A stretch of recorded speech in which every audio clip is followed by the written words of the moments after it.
Jasmin, y'all. Hey guys. Hi, Liz. I cannot follow up behind you, girl. Okay. Hi, my name is Jasmin Crisp. I am the founder, president of the Love for Animals Outreach, and we are rescuing lives, people, paws, and restoring hope. And I chose the Love for Animals Outreach because and they were like, you need to, we've been out here for a long time just loving on animals. And I was like, what is the name? And I'm like, Love for Animals. I'm out here doing Noah's work, so it's the Love for Animals. And I started off feeding, well, had pit bulls. We'll get into it, but we just don't feed the cats and the dogs. We do goats. We do farms. We do I had squirrels on my actual porch the other day. We feed the birds, because birds eat cat food and squirrels eat cat food, if anybody didn't know. So, how does Love for Animals, I'm going to read off my little cheat sheet because I don't have my glasses.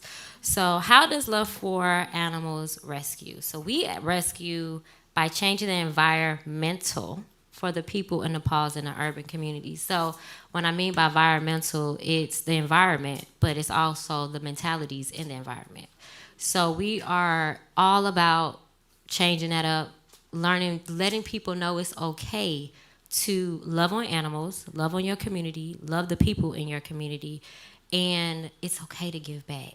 I know you ain't got it because I'm in black and brown communities. I'm from the hood. I actually stay. I'm from Chicago, but I stayed in East Point area, Tri-City, College Park. People not coming over there to do TNR. People not coming over there to give food, and I had borrowed a trap from a local organization, and he was looking behind me like, you know him? I'm like, no, he just part of the city. But they were scared to be in my neighborhood. My neighborhood is embraced by me. So when people see me, when the kids see me, they're waving like, hi. So it's a representation that I have to be because no one else is gonna be there in that space. So that's why I'm here with, like Liz say, with my nails, my hair, my lashes. People don't expect me to be who I am in these spaces, but I'm here. And so that's why we do what we do. My vision is, like I said, I'm in the Atlanta area, but I'm from Chicago, so a lot of the social media gets bleeded over to the other concrete jungles, like I like to say. And that's in Chicago, that is in Miami, and that's just in different areas that when people see me and they grace my presence, they see it and they like, oh, you like animals? Yeah, I do, and you can too. You could just start by feeding your local cat. Uh, and too, I like Liz say, I have two kitties that are ready to be adopted. Just TNR them, my first two, and they live on my porch. So please come get them. Our vision is servicing the Atlanta metropolitan area that provides a healthy, holistic environmental for the growth of every child, adult, and pet in the concrete jungle. And I have three young black boys, who no one can show them right now. In animal welfare, in music, and social media world, it's not cool to be out here doing like the Trap King said, just out here being in that space. But what I'm trying to teach my boys and all the other kids that's around us in the projects, because we live right next to a project building, so they see the cats. At first, they were trying to, hit the cat, burn it, the regular what you do. But now it's like, oh, we see cat cans and we see cat food, and so it's like, oh, well, I got some food I could give it. Well, they don't eat meat, but I mean lunch meat. But thanks for trying. So we are all about changing the mentalities between the children, the adults, and learning that, like Leah said, you can't give up your pet just because. And a lot of us, we go through that. We have to give up our pet because we don't have the money. I have to worry about my kids eating. I have to worry about me paying my bills. I have to worry about me getting into transportation, and I don't know how I'm gonna pay for the MARTA. So a lot of people, I just had a dog that went someone let him go because she had a tumor in her breast, or and you could see she was walking. I'm like, baby, who let you go? She was a old baby. And I said, dang, like who would let you go? But in this space, a lot of our black people don't know, and black and brown people, we don't know it's resources out there. We don't know it's funding, it's assistance, it's things that can be done to avoid this. And that's why I'm here, because I am that conversation starter. I am that aggressor, like, oh, you need what you need. Tell me what you need and we'll try to help it. But we can't do that with only limited resources. So that's why we're here today. Um, the Love for Animals outreach mission is to serve a resource for vulnerable people and paws in the Atlanta Tri-City East Point neighborhoods, and I mean all over too, because I had somebody I'm from Chicago, so somebody from Cincinnati actually reached out to me and was like, hey, I got these kittens. I don't have the money to even get them TNR. I don't have the money to get them any shots and things like that. But I didn't have the funding I could just send her, or I didn't even have the connection that I could say, hey, can you go to this clinic over here in Cincinnati? That's in Cincinnati. I'm in Atlanta. So it's all about resources and also showing the collective that we are out here. You don't have to go to somebody that's gonna look down on you, because I get that a lot. They look at me like, what you need? And they're not willing. It's no budge. I have to give my life story in order for anyone to say, hey, I want to do this for you, but that's not the reality. And a lot of people aren't like me. They're gonna suffer in silence. So, and that's why we're here to kind of connect that bridge. So what we do is we are working on right now providing community shelters for the animals in the area. So if it's, I mean, we know we may get possums in there, so that's okay. It's the love for animals, right? So we are working on right now getting animal shelters in these communities, so that way the cats that are being neglected, that get let go, that nobody just wants to rehome them, they have somewhere safe to sleep. When it's cold and when it's about to get rainy and those changing seasons. So we are really focused on that, including care for parents, for pets in our environment, creating and delivering affordable shelters for outdoor and feral cats, and providing basic food care needs to families, pets in our community. And what I mean by families and pets, we don't just focus on the pets. We can't. We have people that, we work with homeless, but we also work with working families that have a family pet, and or if they just get their pet or spaded or neutered with a cat, you can't have regular litter. So who's gonna pay for hay or the other respectable litter that you need to after they get neutered after that surgery? And people don't have the money for that. So we don't get newspapers like that. So you will have to really search and find, and a lot of us aren't doing that. We trying to get our kids ready for school, or if it's not any kids, it could be, we actually rehomed a pit bull to a chemotherapy patient. So he was lonely, no one was around him, and he needed that picker upper, that pit bull that was just giving him light every morning. And so that's what we focus on. Everyone that's trying, but they can't get there. So we are that bridge. And our goal is to serve as a resource to those often ignored by traditional animal outreach organizations, and instill our core values of restoring hearts, minds, to include care for animals, the environment, the world, and linking different lifestyles through the process. And what we mean by that is, when we link in different lifestyles, we're linking black and brown to white to Asian to Hispanic. We're linking it all together because we all are together on this earth. So that's why I like to go into exposure, because with exposure, we can change mentalities. And the other day, I was asking my fiance, I'm like, how did we get here? No, like, seriously, how did I get here? Like, I don't even, how did I get here? And while they work on this, I'm going to just say my journey. I was 7 months pregnant with my second son, and I was helping birth 11 puppies. I had 3 pit bulls in the house, and my pit bull ended up getting pregnant. Don't ask me how. And I was on the floor birthing with 7 months pregnant, big belly, on the floor helping my German Shepherd birth her babies. And then it was just, I was up from 12 to 7 in the morning. And I'm just like, come on, Bella, come on, girl, you got it. And at first, it was, she was a little discouraged. But after so much encouragement, so much, love, she was like, I got this. And she birthed 11 puppies. And so we birthed 11 puppies, 10 survived. We rehomed all of them, potty trained everyone. And we put pit bulls back into loving homes and showed that pit bulls can be loved on. They can be family dogs. They're not this vicious breed that every Chihuahua is more vicious than them. But, if I was to argue.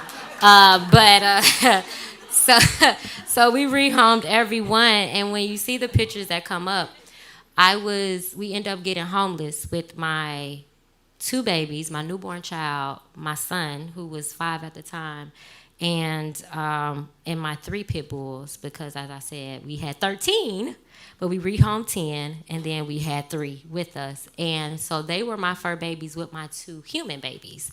And so at a point of time, we were in a weekly for months, and we could not find a place to stay. And it became a do or die between me, my kids, or my fur babies. So I had to make a very hard decision to allow my fur babies to get rehomed to individual homes. And one thing about them is that when you have pit bulls and when you have just breeds breeding together and just as a unit, you can't break them up.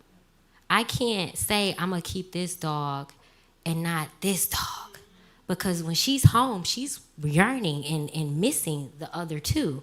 So it was only right to give everyone their respectable home. And I did have a success story, but I didn't have enough time to put it on there. But every one of those pit bulls was rehomed to a loving home. And then we start finding peace. So these were the dogs. This is Bella when she had her 11. That's the 11.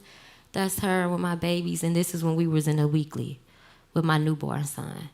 And that was life-changing for me, because this was before the organizations. This was just me having a love for animals. This was just for me watching Animal Planet at 8 and like, hey, well, I don't know. I don't know what I could do. But I actually just started to see it was more than what I thought it was. And that's why I'm here today. And so, and then after this, we got into an apartment after we had to, and then we started going to the farm. I started showing my sons other lifestyles, because with 3 black boys in the hood, that's all you see is rappers and gang violence and pop, pop, pop. That's all we know.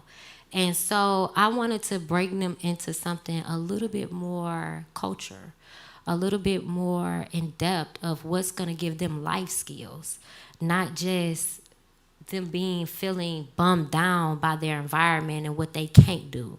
We not in my household, it ain't like what you can't do. It's what we gonna figure out.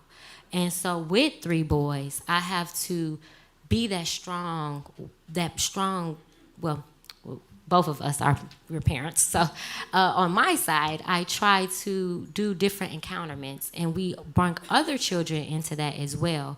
So if when she gets it up, you will see we actually did a encounterment with a nature class. So I ended up linking the nature class with the rec center. And so we got the nature class to the rec center.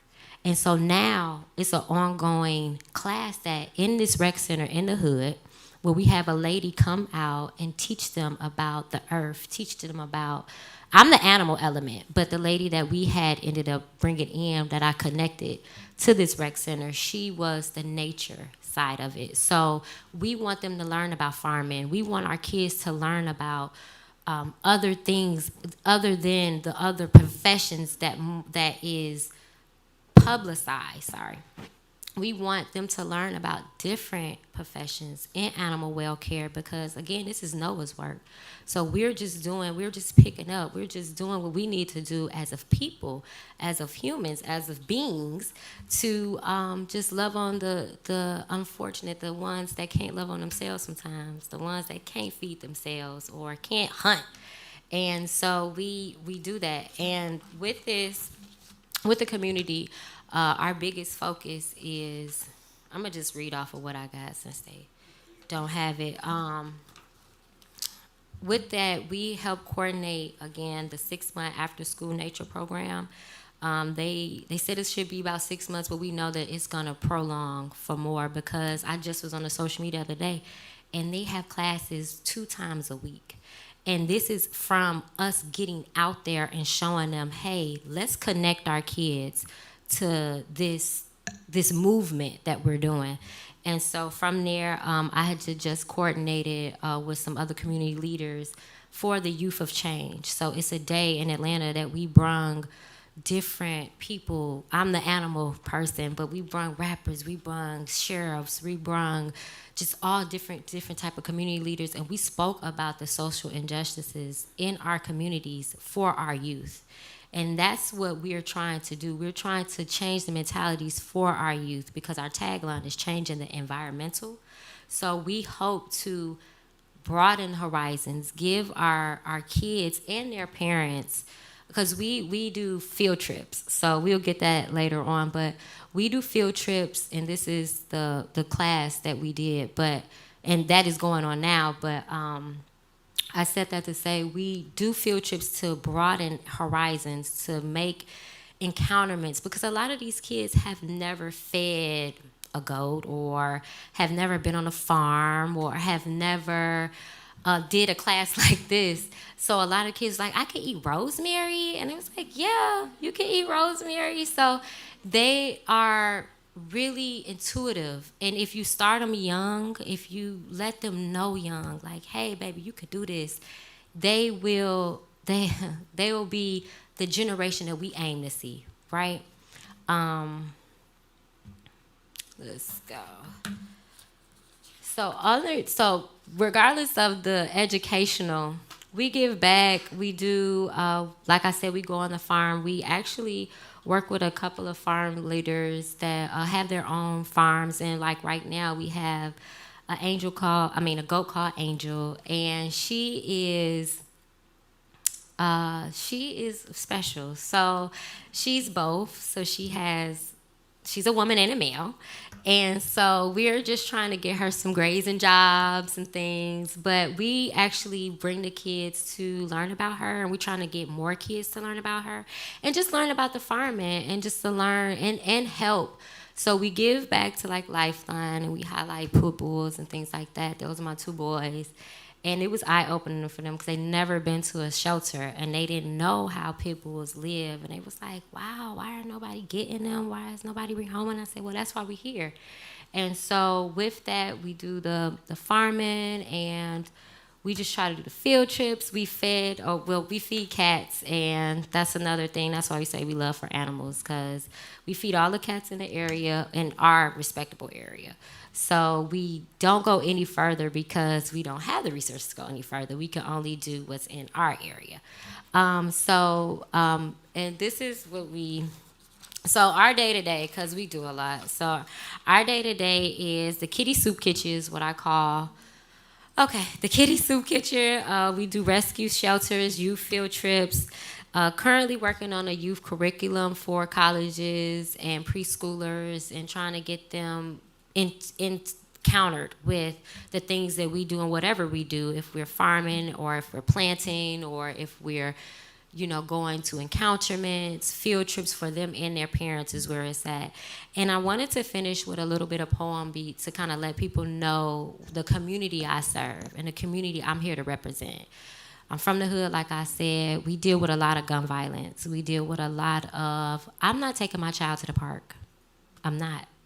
So we don't have a space to be comfortable. We don't have a space to teach our kids farming, and we don't have the land. We just don't. We don't have the access to the land. So what we're doing is something that's changing generationally. And so the poem is called Welcome To. It is an opening to a bigger conversation, but I'm gonna just start it off with saying, and you all could just, yeah. Um, they say we are a different breed, that we are numb from what we see. Yeah, I say we got a little PTSD with a splash of insanity. It ain't us, it's all in the setup, so in God we trust. Product of our environment is all it is. We learned survival of the fittest since we was little kids. We knew the world was unfair when the privilege gave us snarls and stares. They not the ones that had to go home to pee in the stairwells. Who cares we fit in? Cause we made being from the hood the best place to live in. We what every city person wants to be. Until it's time put you know into them streets. Kill to be killed, get finesse to be the finesser. It's wise keep all your belongings underneath that dresser. Just a dangerous game we forced to play. Now what did you say about us being totally sane? Oh, we make our own issues, so why not complain? Like we ain't trying to get on our feet. Where we made it from, it's hard to sleep. Now let's go take a look and see. Walking in these buildings might just cost a little fee. Cause one slip will lead the finest 6 feet deep. Having this wit is hard to get. Something that one can't beat. See, this what a hustlers play. Where you learn you gotta be quick with no games. This how we living. These bullets have no name. It is what it is. It is how it comes. Wait, don't step right there. You about to step on a broken crack bomb. Or with my brother, he about to be released off on felony bond. Messed up, ain't it? Hustling, trying to make a living just to feed his son. Different apartment numbers, but we all got the same pain going on. Repeating itself over and over again. Welcome to our reality. Shall you read it again? Our lives are a perfect hood song. Make sure you chuck your jewelry in your iPhone. I'm just saying, quickly, it could be gone. Thinking it's only one way out, cause everything we do is not all for clout. Watch your back or your best homie might just sell you out.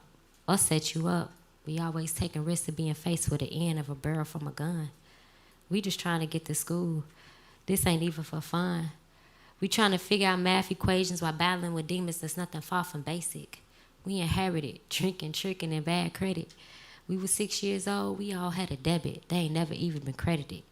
Police scared to serve, reports getting shredded. Most of them couldn't handle it. Empathy, they never aimed to get. Understanding, not even a little bit. Could you relate your mail being 3 days late because the mail lady got grazed? Some of us weren't raised, more like brought up from the ground up. This lifestyle has made some of us ruthless. Sometimes we get fed up. Get in touch. This here is survival trust. It would be called luck, so please don't judge. Our schools try hard to walk in. Guns gotta be on us like a glove. Some things that we see, it's hard to dream of. Now, do you see why it's hard to love? Believe me, it would all make sense as we say, welcome to our side of the fence. Yeah. Thank you. All right, that's it. Thank you, Jasmine. Y'all keep giving her some love. Yes.